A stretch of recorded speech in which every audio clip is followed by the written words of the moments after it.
आपके सामने ये जो क्वेश्चन है एसएससी सीएचएसएल में 2021 के एग्ज़ाम में पूछा गया और ये एक बहुत इम्पॉर्टेंट क्वेश्चन है। ठीक है, तो आप लोग इस क्वेश्चन को ज़रूर एक बार पॉज करके ट्राई करना, और अगर आप पहले से इस क्वेश्चन पे डाउट में थे तो आपको एकदम अच्छा सॉल्यूशन में दे के जाऊँगा, और अच्छा लगेगा आपको तो ज़रूर लाइक कर देना।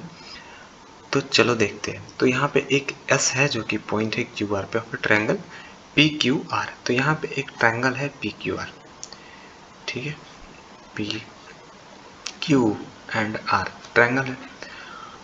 एस एक पॉइंट है किस पे, क्यू आर पे, तो एस हम मान लेते हैं कि ये पॉइंट क्या है, एस है। और Q S is equal to 10 है, ये जो वैल्यू दे हुए यहाँ पे वैल्यू रखते हैं, ये 10 है। और क्यू आर यानी कि जो टोटल है यहाँ से यहाँ तक, यहाँ से यहाँ तक, ये 18, यानी कि ये 8 हो जाएगा। एस आर क्या हो जाएगा, 8 हो जाएगा। Angle P S R, P S and R, P S R ये वाला एंगल, ठीक है, is equal to Q P R, Q P R, Q P R मतलब दिस वाला एंगल। अब क्वेश्चन में आपसे पूछ रहा है कि पी आर का लेंथ निकालो। क्वेश्चन कितना है, ऐसे देखने से टफ है, मतलब देखने से ऐसे लगता है कि बहुत इसमें पता नहीं कैसे क्वेश्चन करेंगे, पर कभी भी आपको ऐसा क्वेश्चन दे तो देखना सिमिलैरिटी इसमें लगना ही है।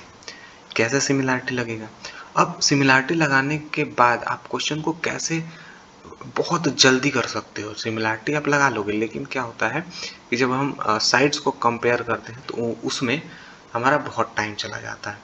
तो सिमिलैरिटी जब लगाओ ना, तो उसमें कैसे आप बस सिमिलैरिटी लगाओ और बस कुछ आपको ट्रायंगल की तरफ देखना ही नहीं है, तो वो कैसे करोगे। तो यहाँ पे ध्यान देना, इस बड़े वाले ट्रायंगल में क्यू पी आर और पी क्यू आर में जो ये साइड है, ये एंगल, और इस छोटे वाले ट्रायंगल में पी एस आर वाले ट्रायंगल में, पी एस आर वाले ट्रायंगल में ये वाला साइड, ये वाला एंगल, दो एंगल बराबर हो गए। यानी कि अगर आप पी क्यू आर में देखो, पी क्यू आर और पी एस आर में देखो, देखो अभी मैं लिखा नहीं हूँ, ये आपस में सिमिलर है, ये लिख सकता हूँ मैं ऐसे, पर ऐसे नहीं लिखना आपको, ठीक है। लिखना कैसे मैं बताता हूँ। यहाँ पे देखो पी क्यू आर है, पी पे ये वाला जो एंगल है ना, पी पे ये वाला जो एंगल, ये वही एस पे सेम एंगल बन रहा है, ठीक है। समझना इस चीज को, जो पी पे बन रहा है वो पी एस आर में एस पे बन रहा है, ठीक है, सेम एंगल।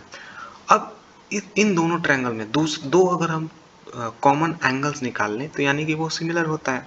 किसी भी दो ट्रायंगल में अगर दो एंगल्स बराबर हो तो यानी कि वो दोनों ट्रायंगल क्या है, आपस में सिमिलर है। तो यहाँ पे पहला एंगल बड़े वाले में पी क्यू आर में पी है, पहला में पी क्यू आर में पी है, और दूसरा में पी एस आर में एस है। दूसरा जो एंगल देखोगे वो आर है, दोनों में जो कॉमन एंगल है वो क्या है, आर है। पी क्यू आर में भी आर एंगल है और पी एस आर में भी आर एंगल है, तो दो एंगल्स मिल गए जो कि कॉमन है। अब आपको लिखना कैसे, याद रखना ये वाला एंगल किसके बराबर है, इस वाले एंगल के, है ना, है ना, पी वाला एंगल एस वाले एंगल के बराबर है। तो याद रखना बड़े वाले में जब लिखेंगे ना, तो पी, कलर हम चेंज कर ले रहे हैं, यहाँ से पी, पी लिखें, ठीक है। याद रखना इस चीज को, पी, और दूसरा बार हम कॉमन लिख रहे हैं कि पी आर क्यू लिखेंगे, ठीक है। और इसको सिमिलर करेंगे किससे, पहले वाले में मैंने पी के सामने ये वाला एंगल था, ये वाला एंगल, सिमिलरली क्यू के सामने जो सेम एंगल है उसको उसी वैसे ही लिखना, एग्जैक्ट लिखना। इसका फायदा क्या होगा मैं बताता हूँ आपको। एस लिखेंगे, दूसरा वाला मैंने क्या लिखा था जो दोनों में कॉमन है, यानी कि आर, एंड तीसरा जो रिमेनिंग बचा वो तो हो ही जाएगा। अब इन दोनों में अंतर क्या है, ऐसे लिखोगे जब आप, तो ऐसे लिखोगे ना, तो आपको ध्यान से देखना पड़ेगा कि इस एंगल के सामने कौन सा भुजा है। लेकिन अगर आप ऐसे लिख देते हो एक बार, तो आपको कुछ भी देखने की जरूरत नहीं है। बस आप देखो ये पी आर, ये एस आर, तो P R divided by S R, ये शॉर्ट तरीका होता है क्वेश्चन को करने का। उज इक्वल टू यहाँ पे आर क्यू और यहाँ पे आर पी, आर पी।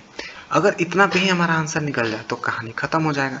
अब देखो, तो ये पी आर और आर पी दोनों सेम है, और एस आर का वैल्यू हमारा दिया हुआ 8 और आर क्यू का वैल्यू 18 दिया हुआ है। तो यहाँ पे हम क्या लिख सकते हैं, पी आर का स्क्वायर इज इक्वल टू, ये एस आर ऊपर आ जाएगा, एस आर ऊपर आ जाएगा आर क्यू के साथ, तो आर क्यू क्या था 18 और एस आर हमारा क्या है 8, यानी कि 144। तो पी आर का वैल्यू क्या हो जाएगा, पी आर का वैल्यू 12 हो जाएगा, ठीक है। पीआर का वैल्यू हमारा 12 आ गया। आपसे क्वेश्चन में क्या पूछा है? पीआर। क्वेश्चन में क्या पूछा था? पीआर। अगर आपसे क्वेश्चन में पी क्यू पूछा हो तो आंसर क्या होगा? आप जरूर इसको निकालना। मैंने आपको कॉन्सेप्ट क्लियर करा दिया, कॉन्सेप्ट बता दिया। याद रखना तरीका, क्वेश्चन में आप टाइम कैसे अपना बचा सकते हो वो तरीका याद रखना। मैंने बहुत धीरे समझाया, बहुत अच्छे से समझाया, मुझे लगता है आपको जरूर समझ में ये चीज़ आई होगी।